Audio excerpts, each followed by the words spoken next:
Yeah. What's up, everybody? This is Danny Thompson with Beyond the Buzzer live here on I-95 Sports, as well as Zingo TV and Facebook Live. So for the next hour, myself and to the man to the right of your screen, my main man, Mr. Kyle Nash, are going to bring to you everything that's going on with the sports and a little bit of humor at the same time. What's up, my friend Kyle? How are you doing, sir? Hey, listen, first of all, it's amazing what just a moment in time can do, right? This time during our last recording, we were sure sports were going to happen, and now COVID outbreaks are happening everywhere. Last time we were sure certain things weren't going to happen. That in a minute, and then suddenly they are. And last time, Danny Thompson just looked like crap, and now he's got the gleaming glow.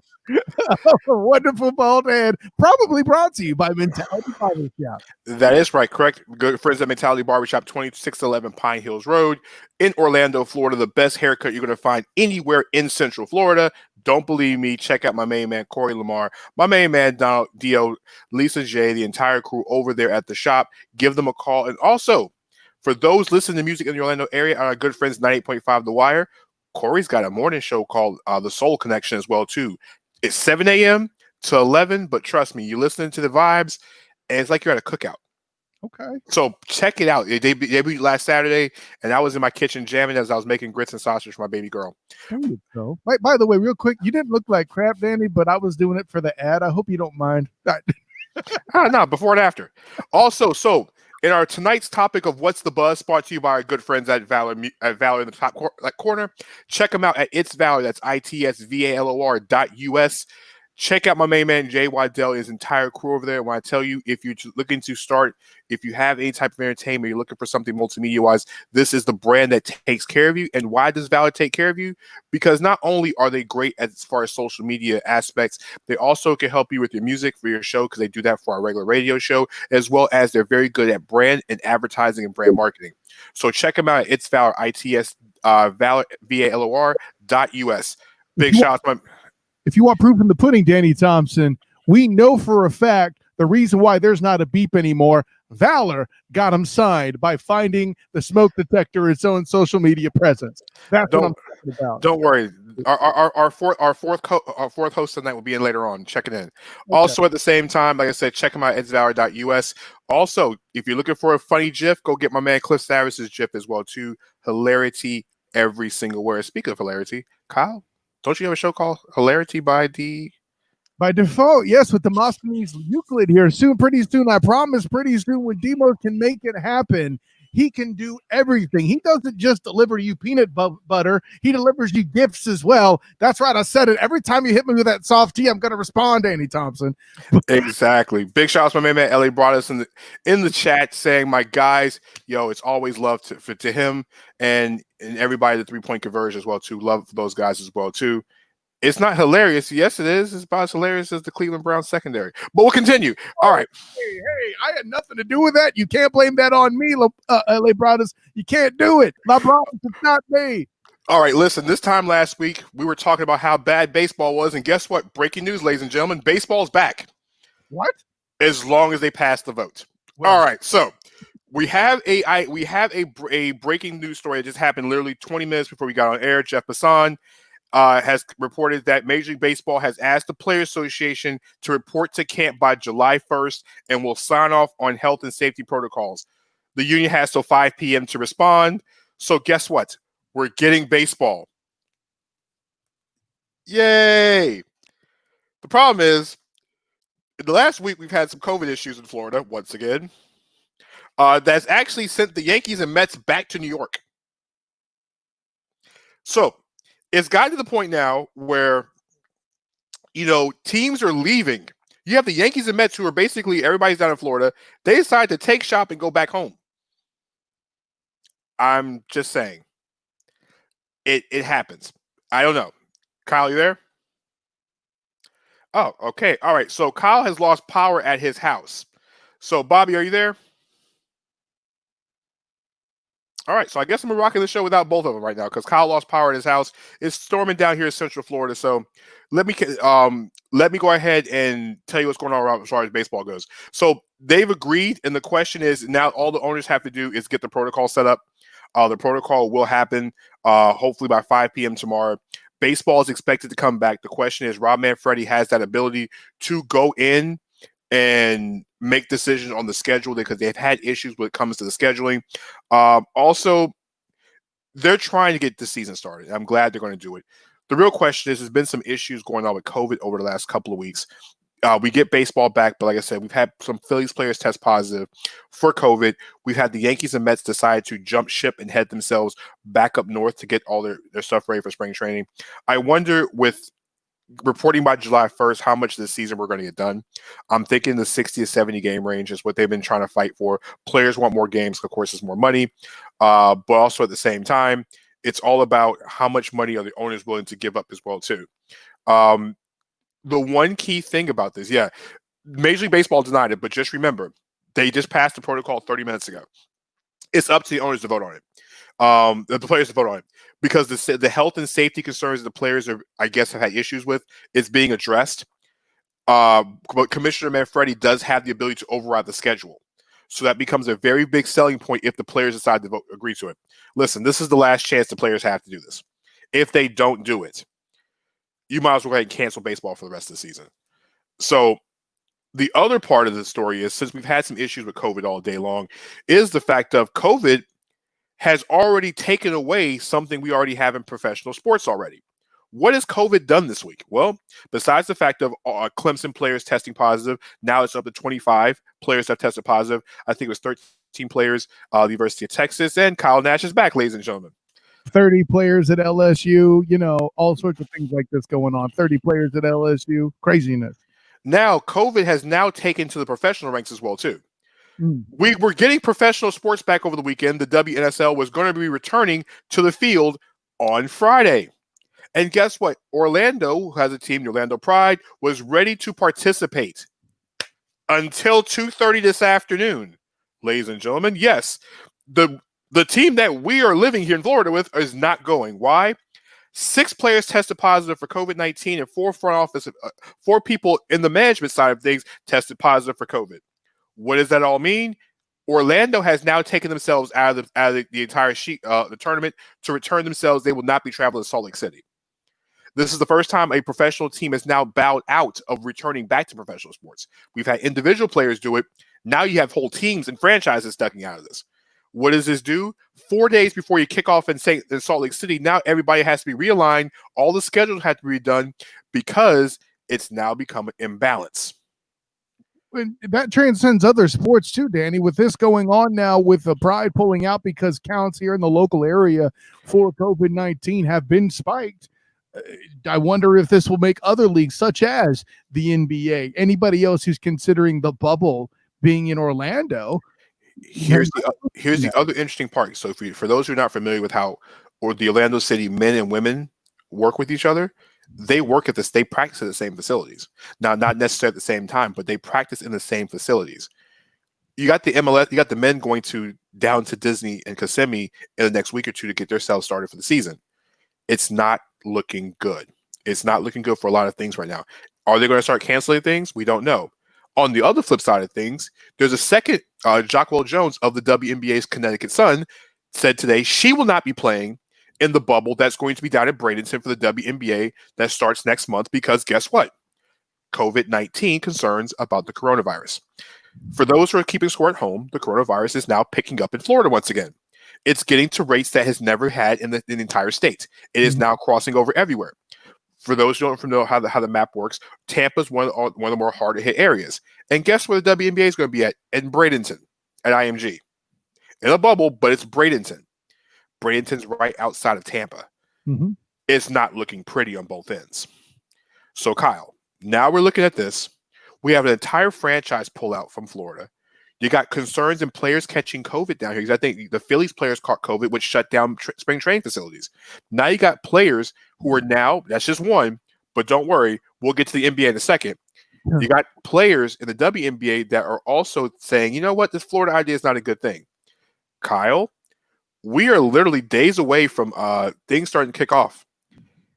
Should we start siring the fire alarms again? Once again, because we're saying this in college football, should we worry about the professional side of things? Absolutely, absolutely. At this point, I mean, you got all sports. I should say all sports. You have the sports here, these sports you're about to start up. The NBA and that whole situation. Uh, there's COVID cases there.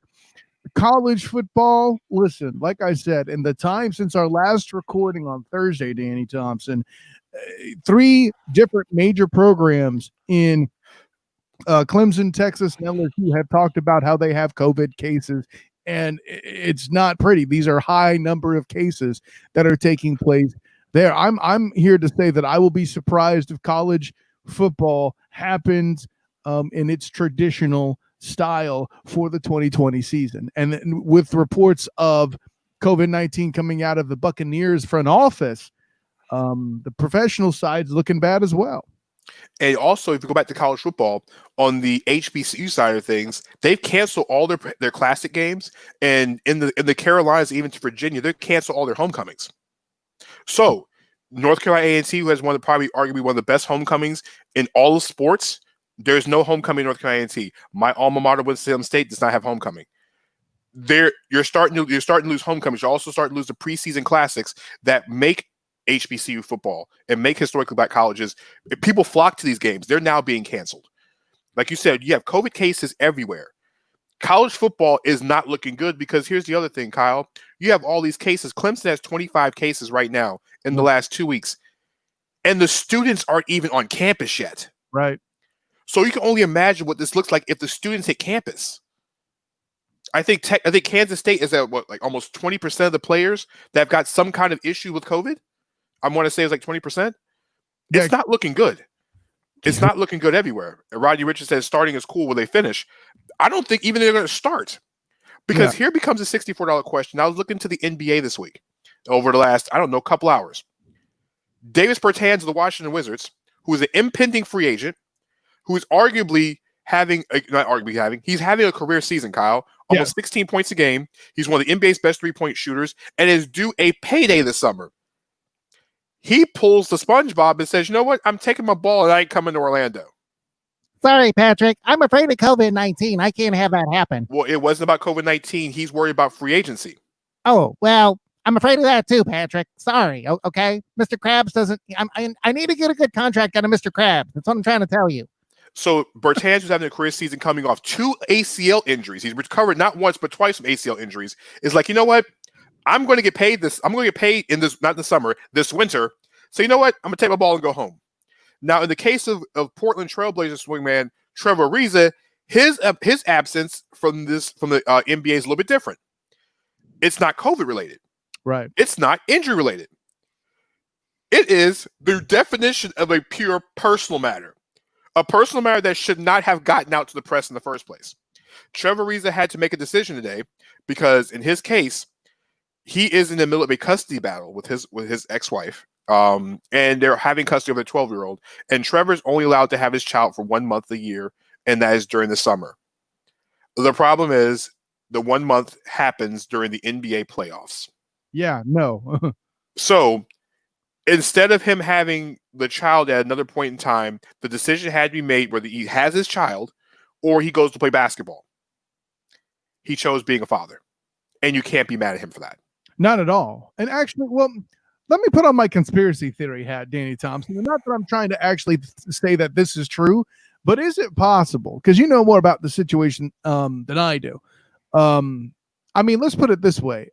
In my past, I've actually gotten somebody to postpone their jury duty service. Granted, it was up in New York, not in the West Coast. Shouts to Peter Clark, by the way. In my earlier days, and I'm not a major NBA star, and I wasn't a writer for a major publication or anything like that. I'm sure if he really wanted to and went through the proper channels, he could possibly get the month to change. But I think he's taking one out of Gandhi's book, my friend. I think this is a situation. So you mean you are going to protest? No, we're going to have a moment of prayer and fasting. So you're no. In this case, it's a nasty court battle with which the child's mom made the decision where he had to either pick basketball or pick his child. And I didn't know about the contentious battle. That's the Yeah, part. it's been a legal battle going on for a while. A custody situation, a custody battle. He's an NBA player, so they really only have 2 months a year. And True. Trevor's played on playoff teams since I was in high school. So he's played on playoff teams forever, it seems like. And so the decision had to be made. He chose being with his child. There's nothing wrong with that. Now, Kyle, the NBA has until the 24th to start making decisions on players. We saw Davis Bertans say abolish child support. Listen, no comment. They can hear on Beyond the Buzzer tonight. No comment. I said I can't comment that. I'm not going to on the air. In the case of Trevor Reese, that's one thing. Now we're looking at the NBA supposed to being out until the 24th of this month to make a decision. Kyle, we got 2 days. The WNBA has to let their players know at the same time because the NBA is allowing teams to sign players for 7 additional days. Corey Brewer signed with the Kings. Anthony Tolliver signed with the Grizzlies. Joakim Noah has signed with the Clippers, among other players. Which is amazing, by the way, but that's a whole other thing. Hey, listen, this is what it is. So at this point, I'm waiting for the first domino to fall.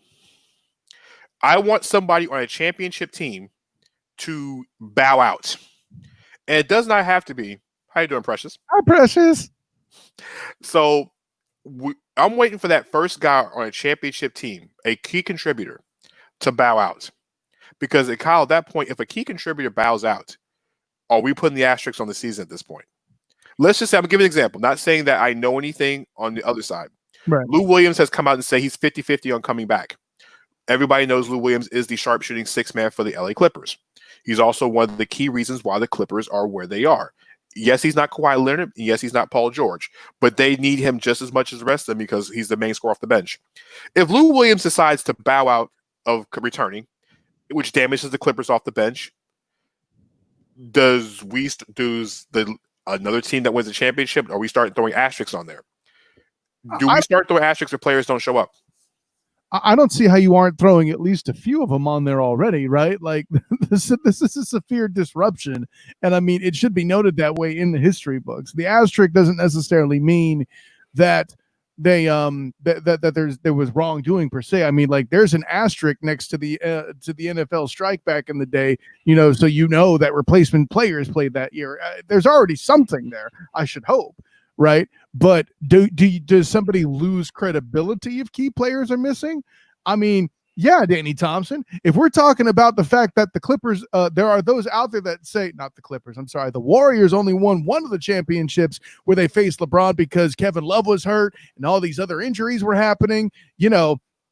People gripe about that. So, of course, the court of public opinion is certainly going to say something about it if, let's say, like a Lou Williams or something like that. I mean, listen, if Kawhi takes a seat, of course, let's put it that way, But also at the same time, if key role players, and this is a scary thing, if key role players start not showing up for this thing, it's going to cause teams to lose. Because imagine if the Lakers lost, I don't know, I'm not saying Anthony Davis, LeBron James, but you lose guys like Kyle Kuzma, you lose guys like Rajon Rondo, you lose key pieces off the bench. Let's just say if the Clippers lost to Patrick Beverley, Lou Williams, or maybe a Montrezl Harrell. I'm not saying these guys are considering jumping ship in the situation. If the Bucks lost to Eric Bledsoe and a Brook Lopez, I'm not saying superstar players, but guys that play humongous roles. Is that going to cause teams to be in danger? Let's say if the Raptors lost a guy like Fred VanVleet, you start losing these guys that mean something. That might start convincing other players not to even show up. Because listen, 10,000 cases of COVID is not an easy thing to deal with anyway. No. And it's only spiking. It's only rising. Like Orange County, Kyle and I live both in Orange County. Right. And I think Kyle was almost 5,000 cases yesterday. 6,000 was what I heard. Yeah. And I mean, in Orange County, I live in Seminole. So, I mean, close enough. But yeah, like with Orange County, they have a mask requirement that was set by the mayor of Orange County. Yes, the counties have mayors here deal with it. So, I mean, that should tell you how severe it's getting. And I'm not sure which county exactly Disney's property falls under. It's in Kissimmee. Okay. So that would be, that's not Volusia.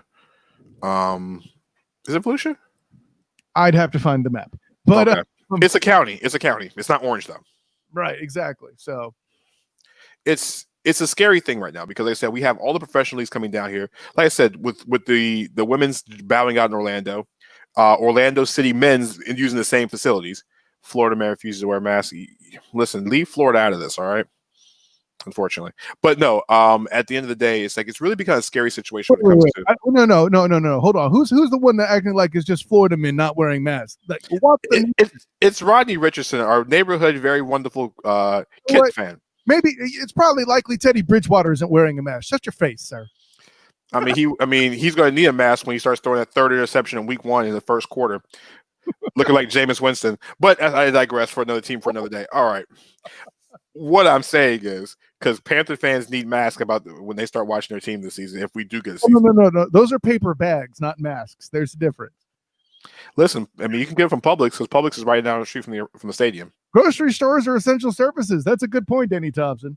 Exactly. So, at the same time, I digress into another topic today. Like I said, we've had a lot of major topics today, and this one kind of caught my eye and heart and ear, and also angered me all at the same time. In the last 24 hours in the world of NASCAR, it's not been. NASCAR is already one thing. All right. Growing up in NASCAR culture, it's been always one of those things where it's not exactly easy being an African American, when even not just being in the sport itself, being a fan of the sport, going to events. It's not been easy. And over the years, it hasn't been very successful for African Americans in the sport for various reasons. And Bubba Wallace is now the leader when it comes to African Americans and in NASCAR. He's the only NASCAR driver that's African American right now. And there's one, he's part of the Richard Petty Racing team. So of course, Talladega is one of the more popular tracks and one of the more well-known tracks in NASCAR. And they had a race on Sunday. Unfortunately, and this is one, of course, what's been going on, of course, in the culture. Bubba Wallace found a noose in his tents in his working area inside of the garage after the rain out on Sunday. And of course, it sparked a complete firestorm and a much needed one. I mean, Marty Smith, if you have not seen Marty Smith's interview on ESPN, was one of the more heartfelt things that you could ever watch. I really can't. You have to watch it for yourself.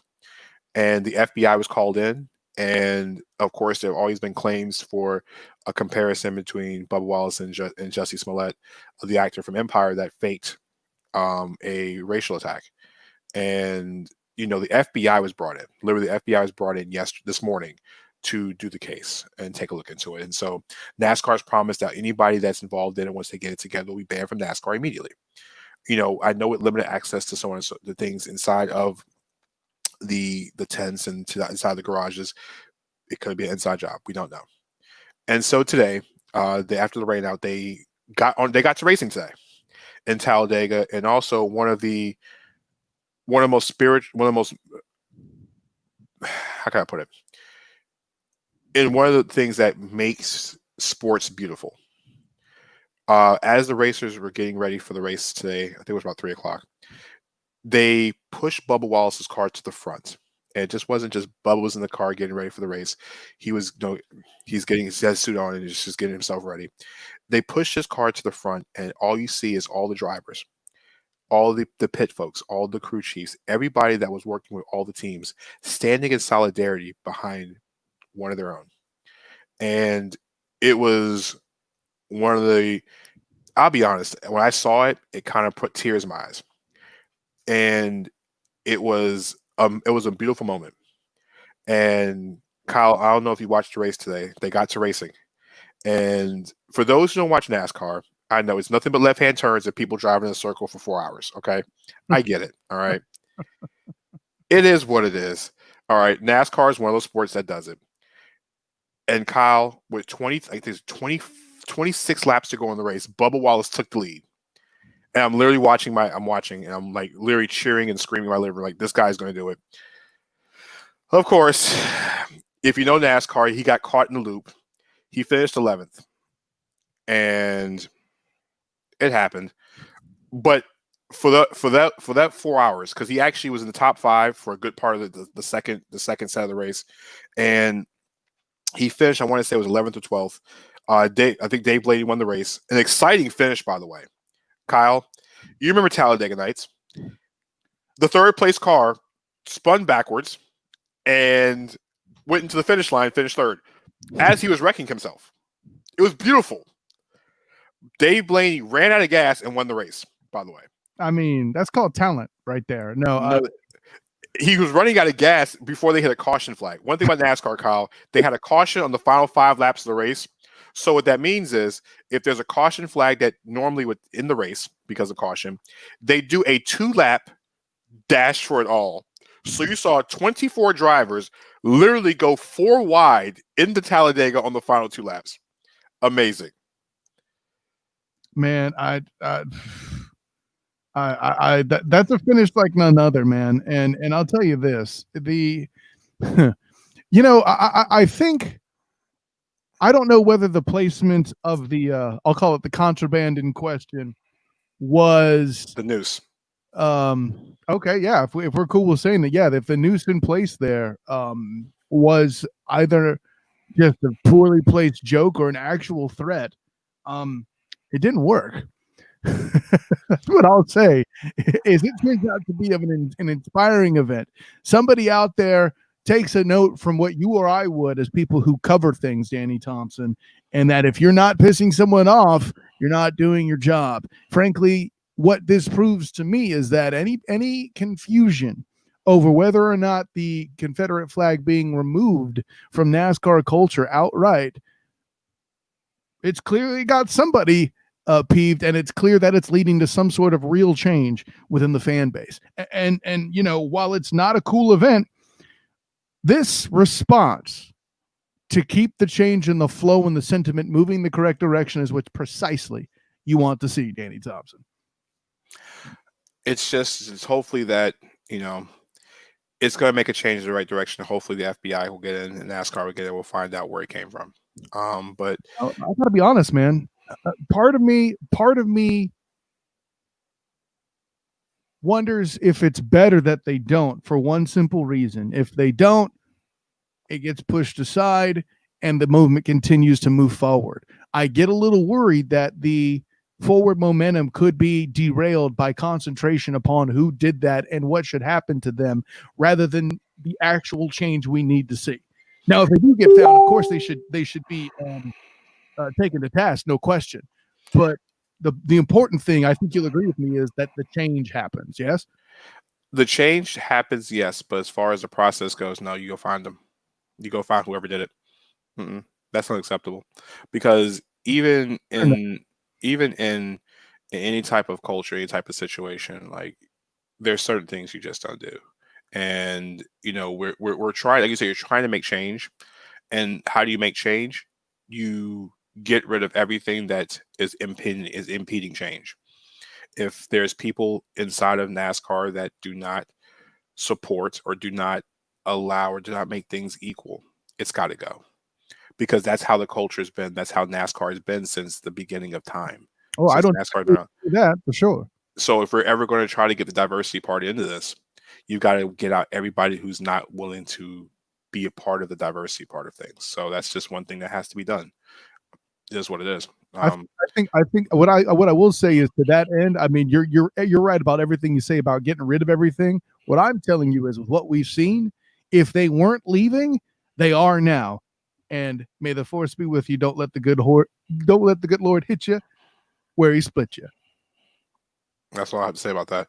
But like I said, big shout out to Bubba Wallace. Like I said, it did fall a little bit short in winning the race today. But like I said, for at least an hour, I want to say the last 50 laps, listen, it was exciting. Like I said, and even during the restart, like he went from 24th up to 10th.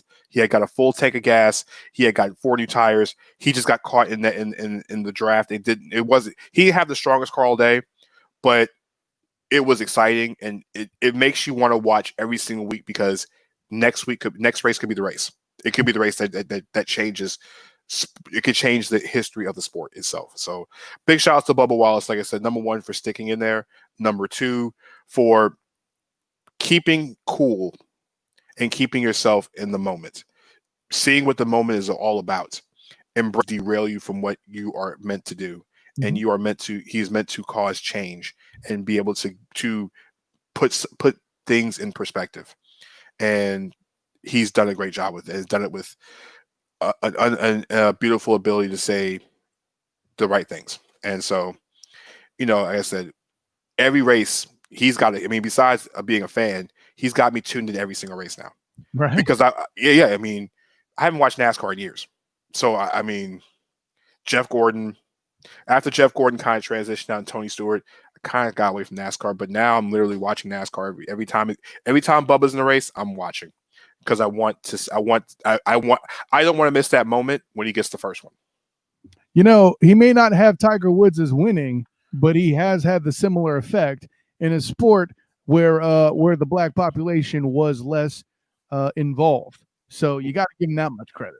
Oh yeah, actually, a good friend of mine, Ted Hicks. Big shout outs to Ted, like their parents. Oh, yeah, we were having the conversation offline earlier today. He was like, we were talking about how the impact. Mm-hmm. That was like the only difference is that he hasn't won the big one yet. Mm-hmm. Once he wins that first one, and then it's going to trigger and catapult everything else. All right, speaking of trigger and catapulting, this is going to be a little bit off the line. Let's talk NFL. Well, I know who got triggered and catapulted. Dallas Goedert got triggered and catapulted and sucker punched. Yes, Dallas Goedert, tight end of the Philadelphia Eagles, was sucker punched by a man at a South Dakota bar. All right, a man was accused of assaulting the tight end, was arrested, and he sucker punched an NFL tight end. All right, you've got to be really bold to sucker punch an NFL player, especially someone the size of Dallas Goedert.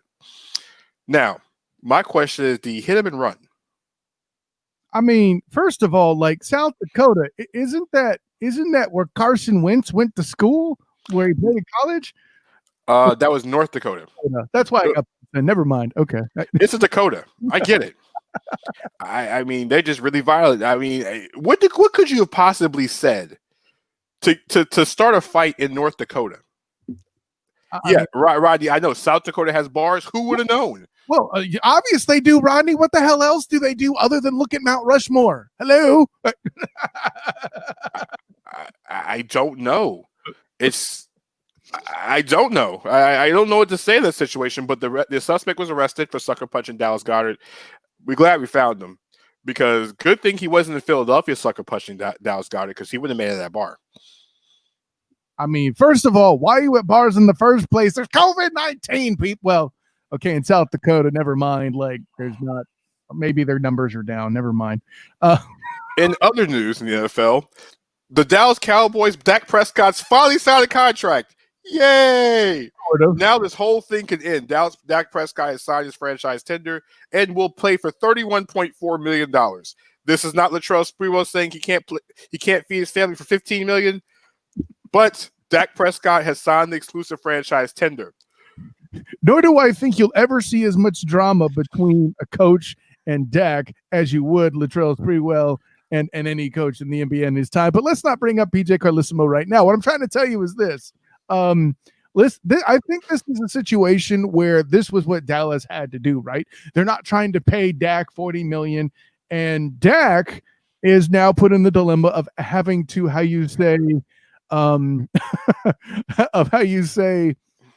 prove himself. And listen, I can't speak for the demographic, Rodney, but I'm not prepared to tell you you're wrong either. Hey, you know what? Rodney used my transition. I should have used perfect. Dakota Prescott. Dag nabbit, I should have used it. Oh, failed. Fumbled.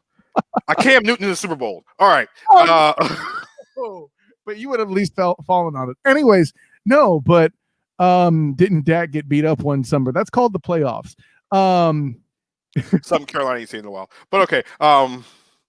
But Prescott signed a $31.4 million tenure. So here's the thing. They have until July 15th to work out a long-term deal. Otherwise, it's off the table to the offseason.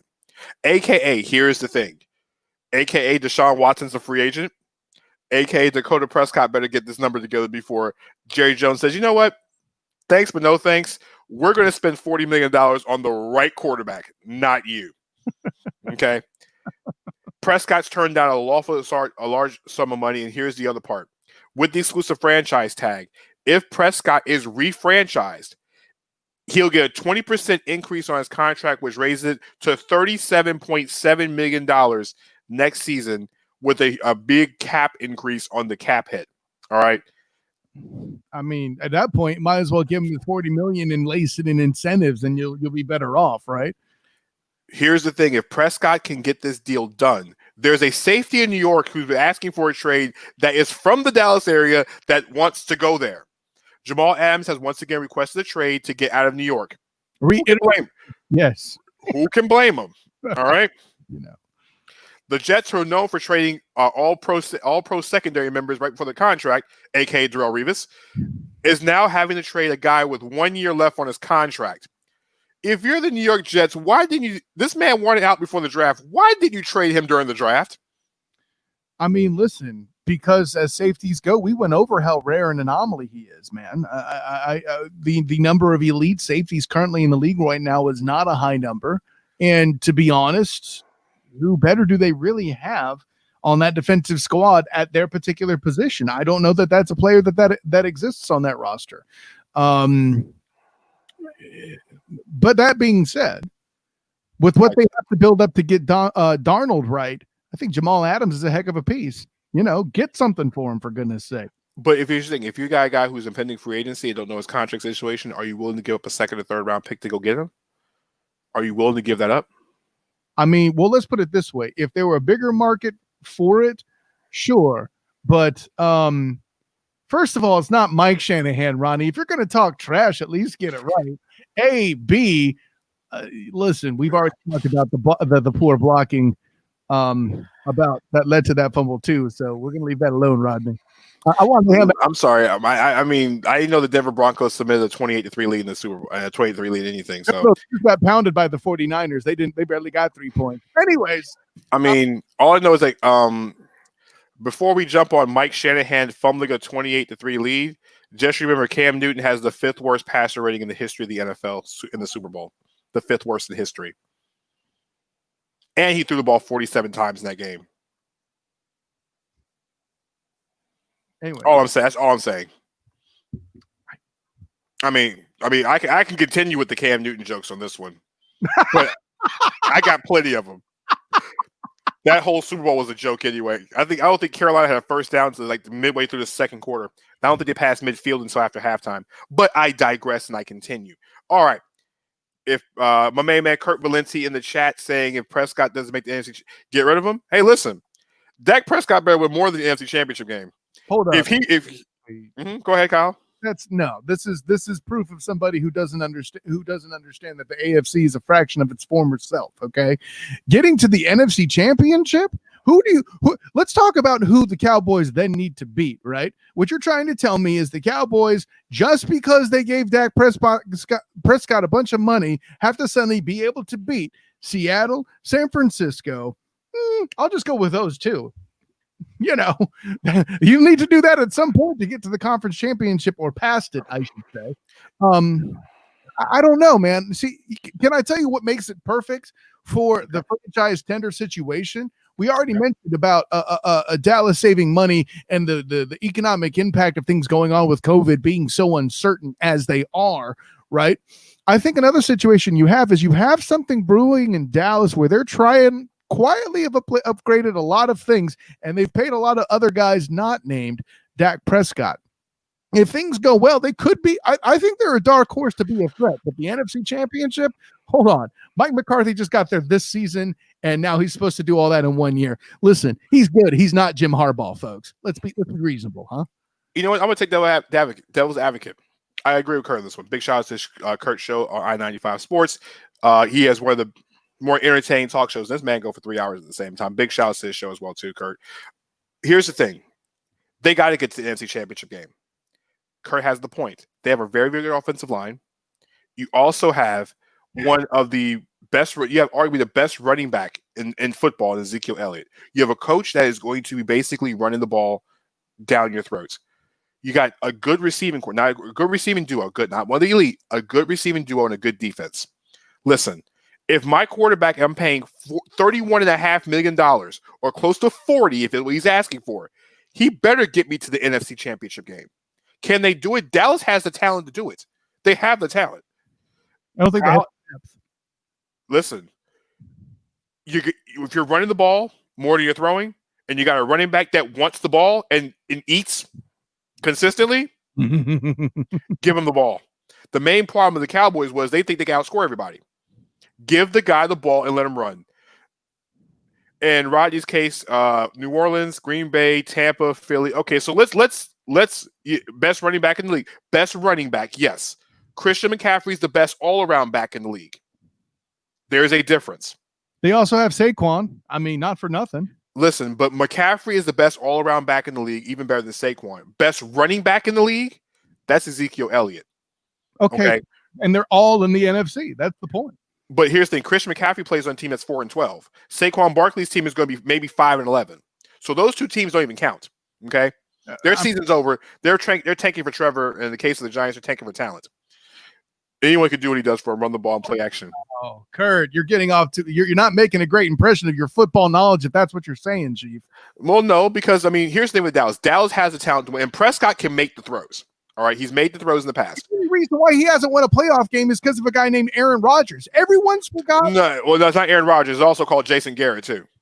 No, Yes. that's a factor, fine. But listen, you're not paying attention to what I'm telling you, Danny Thompson. You're trying to act like a Carolina Panther fan and not listening to facts. Okay, what I'm trying to tell you is he had the game sealed up. He did his job. He put his team ahead at the end, and Aaron Rodgers went all Aaron Rodgers, drew up something in the dirt and made just a ridiculous throw, and an excellent catch was made by, I think that was Jared Cook. I forget who the tight end was. But the point is, that was not Dak Prescott's fault. And now finally get around to getting him a defense. I want to see what happens before I start saying things like, he better get us to the NFC championship. Well, listen, they got rid of the main problem, which was Jason Garrett and his play calling. Okay, that's gone. There's no more clapping on the sidelines. That's gone. All right. They improved the defense. Yes, they lost Travis Frederick on the offensive line, but they're still a top 5 offensive line. They went and got another playmaker in CeeDee Lamb. Okay, they got another one to go next to Amari Cooper. That allows Gallup to be on the slots. You already have Ezekiel Elliott in the backfield, and they have every piece you need. If Prescott cannot take that team with all that talent to the NFC Championship game, or make it to the second round and be competitive and win the NFC East, because last year the NFC East was handed to them.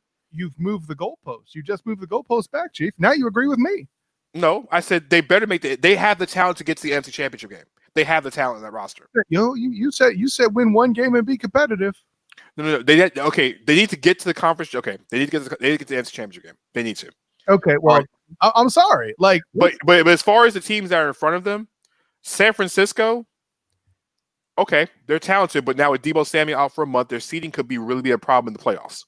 Until they can find another receiver, they're a playoff team, but where they're going to end up in the NFC in the playoffs is going to be very interesting with Deebo Samuel for the first month, maybe 6 weeks of the season. Seattle, okay, listen. Here's the problem I have with Seattle.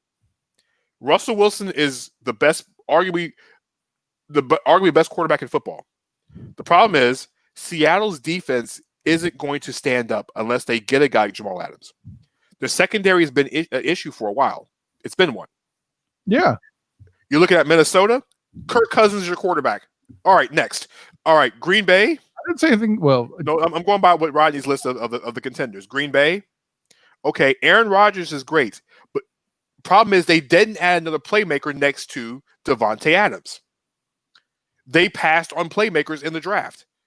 They're going to go in the season with a non-number 2. I don't know who they got at tight end, and their defense is getting year after year older. Philadelphia, their quarterback can't stay healthy. Next, Tampa. Wow.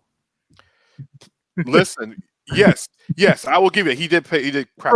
For one game, we're going to totally sink his career. Stop it. No, not one game. Jason Garrett, that whole team tanked down the stretch. I'll go into Tampa. Tampa's a 1-year situation. Puts it on Dak instead of Jason Garrett and everyone else who was terrible. And by the way, the Eagles are in division. I'm sorry if Kurt has his own show. No, here's the thing. The Cowboys should win the division. And it's not close. Kyle, the Cowboys should win the division. You know it too. Determine something off of one game's occurrence. Oh, he crapped the bed here. Right. No, they crapped the bed the final 4 weeks of the season and let the Eagles win that division. Okay, great.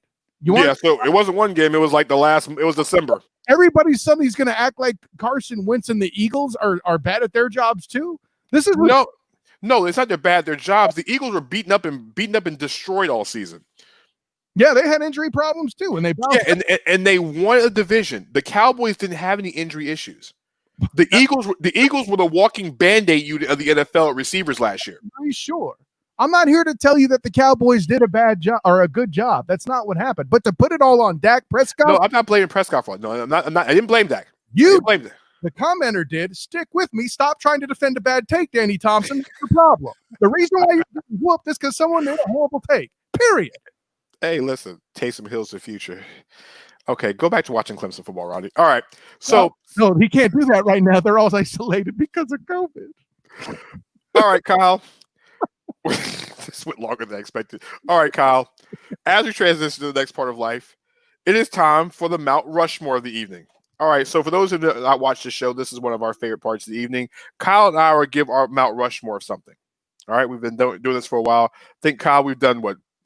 Tailgate foods. We've done beer. We did ice cream last week. We did. That was fun. All right.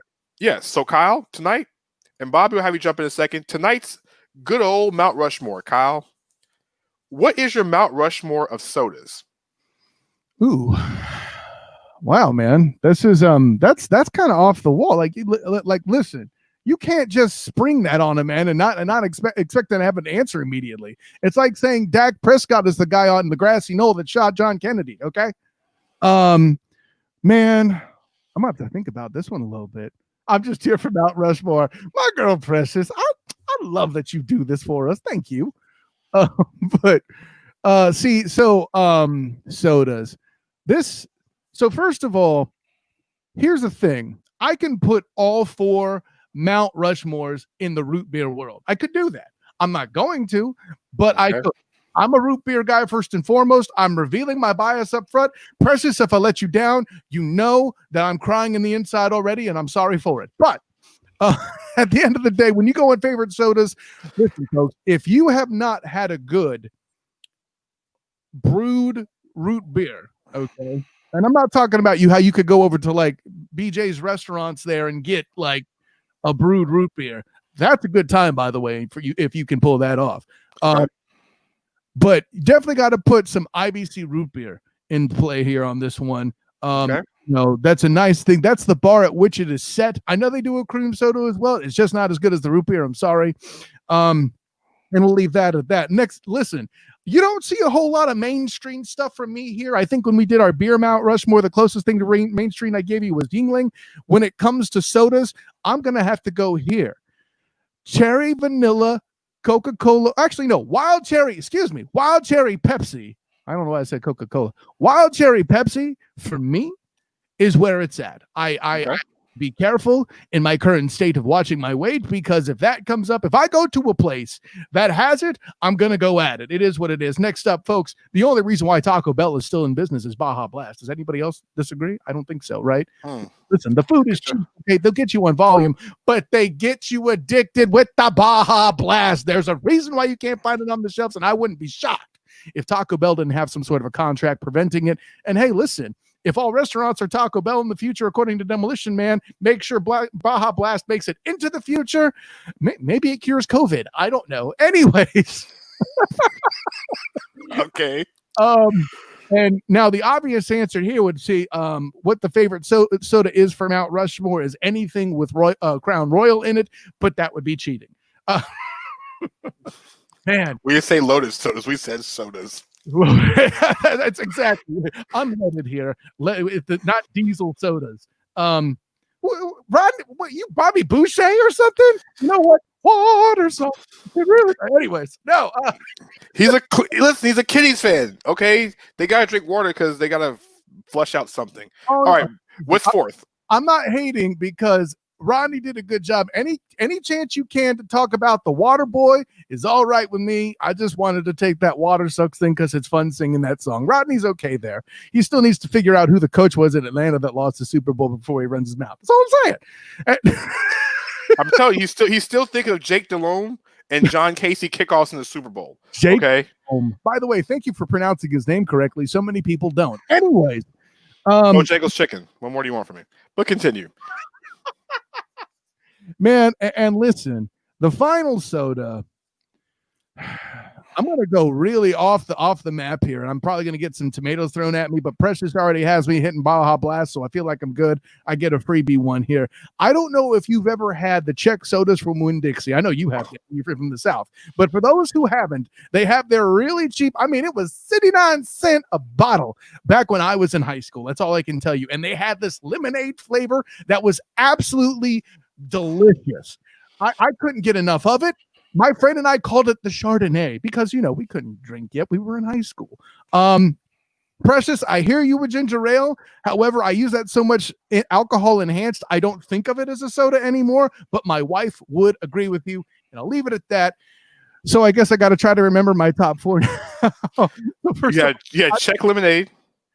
Czech lemonade, the IBC root beer, wild cherry Pepsi, Baja Blast. If we're going to put it in order, Baja Blast has to be at the top seat, right? And yeah, that'll be my 4. That was a challenge, Danny Thompson. And I have to tell you, I was afraid of the wrath of Precious, but I got the Baja Blast and I think I saved myself. So carry on, sir. All right, Bobby, you're in the studio. You there, Bobby? Diet Mountain Dew is probably the best tasting diet soda that ever made.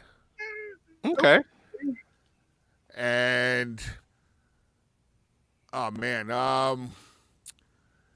it's not bad, but I don't see too much anymore. That Pepsi Max kind of had it was diet, but had little ginseng, so it messes with your brain a little bit, makes it a little smarter for about 10 minutes. So long as you didn't say Diet Coke, that's a win for me, Bobby. And I don't know about you guys down there. Up here, we have this thing called Boylan's Birch Beer. I don't know if they have it down south. Birch beer is good, but I've never heard of it in diet form. I'll put it that way. Yeah, it's like a little almost like a microbrewery up here. So they go to a lot of restaurants. Every so often you'll see it actually with the when you go put the fountain machines. But they have like a Boylan's Black Cherry that is out of this friggin' world. And they make a diet version, but nothing beats regular old sugary soda. In the words of Captain America, I'll put it on the list. Exactly. All right, so the Mount Rushmore, my end. All right, first off, Popeyes versus Bojangles. See, you can't get people's opinions who are not from North Carolina. Rodney lives in Charlotte, but he's not really technically from North Carolina. He's from South Carolina. So his South Carolina taste buds don't understand Bojangles, and I get it. All right, it is what it is. But see, why are we so divided as a nation? Why can't we just say yes to both? Moving on. No, you can't. You can't. It's like you just can't. I don't know. Fresca. Fresca's honorable mention. It's second. All right, so my Mount Rushmore sodas. All right, so first and foremost, I am from the South. Yes, I am completely Southern. So on my list is Cheerwine. Okay. Listen, Dr. Pepper is nothing. Cheerwine is everything. Okay. If you don't have Cheerwine, it is what it is. I don't know what to tell you. All right. Cheerwine's amazing. Precious dunking on you. That's what it is. All right. Number 2 on my list. Listen, I love Baja Blast, but Kyle, there's nothing like Tahitian Treat. Tahitian Treat is fun. That's true. Tahitian Treat is a great combination of fruit punch, soda, and juice at the same time. The combination just hits you in the throat, and it's amazing. I got to get down with Tahitian Treat on that one. Now, Kyle, I know you mentioned Czech sodas, and I used to manage Winn-Dixie, so I know all about Czech sodas. Way.